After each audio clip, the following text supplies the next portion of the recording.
E aí, amigos que acompanham o I, hoje é o dia do nosso primeiro tutorial. Então, hoje nós vamos aprender como rodar as medidas descritivas para um banco de dados. Então, estou trazendo aqui um banco de dados do Índice de Desenvolvimento da Educação Básica, o IDEB. Então, hoje nós vamos calcular as medidas descritivas para a taxa de aprovação de acordo com o nível de ensino, tá? O tipo do ensino. Então, eu estou aqui já com o meu JASP aberto, essa é a tela inicial do JASP, né? Assim como eu já mostrei para vocês lá no nosso perfil do Instagram. Se você não segue a gente no Instagram, vai lá e siga a gente no Instagram, que lá tem conteúdo de qualidade, tá? É @uistatística. Então, como nós vamos fazer o passo a passo para abrir o banco de dados, nós vamos aqui primeiro, tá? No canto superior esquerdo do programa JASP, nas 3 barrinhas, nós vamos na opção Open, e aí na opção Computador, tá? Então aqui eu já tenho o banco de dados como sugerido, mas como vocês nunca abriram, vamos fazer como se fosse vocês que estivessem fazendo desde o início, tá? Então nós vamos na opção Browser, e aí vai abrir o navegador de arquivos aqui do Windows. Então meu banco de dados já está aqui, vocês podem baixar o banco de dados aqui na descrição do vídeo, tá bom? Se você está vendo esse vídeo pelo Instagram, vai lá no nosso canal do YouTube que você vai conseguir baixar o banco de dados, ou no nosso site, tá bom? O site também está na descrição. Então a gente vai abrir o banco de dados. Eu salvei aqui o banco de dados na área de trabalho. Então a gente vai aqui, já tem um banco de dados, esse se chama região, tá? E nós vamos ter aqui a classificação do IDEB por região. E aí vamos esperar um pouquinho, ele importou o arquivo em CSV. E aqui, como vocês podem ver, nós temos uma planilha, como se fosse uma planilha do Excel. E aqui é o visualizador dos dados dentro do JASP. Então aqui, na primeira linha da coluna, nós temos o nome de cada variável, tá? Então hoje nós vamos utilizar a variável rede de ensino e a variável taxa de aprovação. Nós vamos fazer as medidas descritivas para a taxa de aprovação de acordo com a rede de ensino, tá? Então, como eu falei, nós vamos usar medidas descritivas. Então aqui em cima, no JASP, no cabeçalho, nós já temos a opção descritivos. Então, clicando na opção descritivos, vai abrir a aba de análise do JASP, é aqui que a gente faz todas as análises, né? Então, a gente tem outras opções ali no cabeçalho em cima que a gente pode fazer outro tipo de análise. Aqui, como nós vamos fazer a descritiva, primeiro nós vamos na descritiva.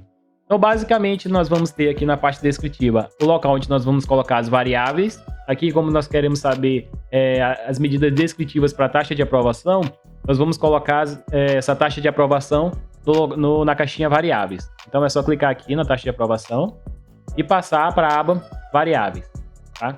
E aí agora nós já temos aqui uma medida descritiva para a taxa de aprovação. Veja que ele já me dá o número de observações válidas, então nós temos 440 em todo o nosso banco. Nós temos 55 valores que estão em branco ou estão ausentes no nosso banco de dados, né, por algum motivo. Nós temos a média, que é a mean. Nós temos o desvio padrão, que é esse STD Deviation, tá? Nós temos o valor mínimo e o valor máximo. Daqui a pouco nós vamos ver onde que a gente escolhe essas opções, tá? Ele já vem pré-definido com essas opções. A gente pode escolher outras que não tenham aqui no caso. Mas lembra que a gente quer separar isso por rede de ensino. Então veja que aqui embaixo nós temos a opção Split, né? Então nós vamos pegar a rede de ensino e vamos jogar aqui na opção de dividir. E agora veja que legal, nós temos as medidas descritivas para cada uma rede de ensino, né? Nós temos a estadual, a privada, a pública e o valor total aqui. Esse valor total vai ser um valor total para cada uma das redes somadas por região. Então nós vamos ignorar aqui esse total, tá? Então veja, aqui nós temos o valor, né, para cada uma dessas redes. E aí eu vou fazer uma coisa aqui que é muito importante, que é fazer uma transposição dessa tabela, que é para ficar mais parecido com o formato que a gente usa no trabalho acadêmico.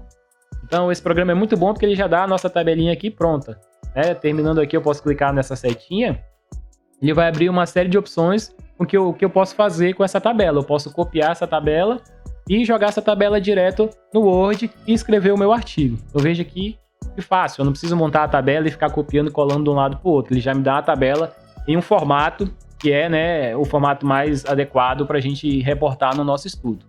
Caso você siga uma outra norma e precise fazer de outra forma, não tem problema. Você pode copiar, colar lá e lá no Word fazer de uma forma diferente. A gente pode também aqui, na medida descritiva, gerar, por exemplo, um gráfico. Olha que legal. Aqui a gente já pode gerar o gráfico e ver como que esses dados se comportam visualmente. né? Então veja que eu apertei aqui na opção Plots, aqui já embaixo, tá? Da opção aqui da nossa aba descritivas ainda. E aqui eu vou pedir um box plot, né? Para a gente visualizar aqui como que está a dispersão dos nossos dados, onde que está cada um. E aqui a gente já consegue ver, ó, o nosso box plot. Aqui a gente consegue aumentar o box plot. E nós já temos algumas informações interessantes visualmente. A gente consegue ver, ó, que a rede estadual ela tem uma dispersão muito grande na taxa de aprovação, né? E que a rede privada ela tem um índice de aprovação muito alto, uma taxa de aprovação muito alta, com uma pequena dispersão.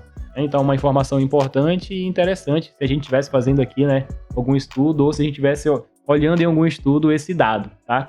Se você quiser também entender como interpretar esse gráfico de box plot, a gente tem uma postagem lá no Instagram que fala muito bem sobre isso. Mas eu posso estar fazendo futuramente um vídeo aqui com a gente juntos, né, aprendendo a interpretar cada tipo de gráfico, tá? Então, aqui nós temos outras opções, mas a gente não vai mexer nisso agora, tá? Então, você pode clicar aqui e ir brincando com isso, tá? Para ver outras coisas. E outra parte importante, que lembra que eu falei que a gente ia ver como escolher, né, as coisas, é essa aba estatísticas aqui embaixo. E aqui a gente pode escolher tudo que a gente pode adicionar nessa tabela aqui acima. Então veja que já está marcado a média, está marcado o desvio padrão, o mínimo e o máximo. Eu poderia pedir aqui uma mediana, né? Então ele é só clicar, ele já calcula para a gente e vai acrescentar na tabela aqui em cima. Como eu estou gravando, ele está um pouco lento, mas aí no computador de vocês vai ser um pouco mais rápido.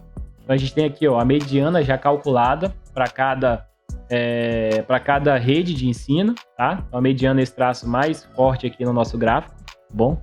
Uma dica aí. E aí a gente pode pedir os quartilhos, né? Então dividido por percentis. A gente pode pedir medidas de distribuição, que é uma coisa que a gente vai ver mais à frente, tá bom? Vai sair também uma postagem lá no Instagram. E a gente pode ver amplitude, então, né, valor mínimo e máximo, amplitude interquartil, a distância entre o primeiro e o terceiro quartil, né, que é a distância, o intervalo interquartile range, né? A gente pode pedir coeficiente de variação, o erro padrão para média, então tudo isso a gente consegue ver aqui. Geralmente, os valores mais utilizados que a gente acaba utilizando os valores válidos, né, que é o N, os valores ausentes também é interessante reportar dependendo do estudo. Então a gente tem a média também, que é muito utilizada nos estudos, sempre vai ter, né, a média e o desvio padrão. E o valor mínimo e máximo também, dependendo do estudo, é um valor interessante de se colocar. Então, a gente chega aqui ao final, veja como é muito simples realizar as medidas de dispersão no programa. Veja que a gente abre com muita facilidade o banco de dados, né? Abriu o banco de dados, a gente vai ali e aperta só em descritivos e seleciona as variáveis, né? Dessa forma aqui. E ele já nos dá aqui totalmente de maneira simples, rápido e fácil as nossas medidas descritivas. Com que a gente pode copiar e colar o gráfico e as tabelas diretamente no nosso trabalho e a gente tem essas medidas descritivas, tá? Futuramente a gente vai estar trazendo mais vídeos. Nesses próximos vídeos nós vamos estar vendo como comparar. Digamos que aqui a gente quisesse ver qual a rede de ensino que tem uma melhor taxa de aprovação, uma maior taxa de aprovação. Se essa taxa de aprovação é diferente entre as redes de ensino, né? Então aí a gente já parte para a parte mais inferencial da estatística, que é uma coisa que a gente vai ver mais à frente, tá bom? Obrigado por você que acompanhou e que ficou até agora no vídeo, tá? Se inscreve no nosso canal, dá um like e obrigado. Valeu, guardo vocês aqui na UI. Valeu!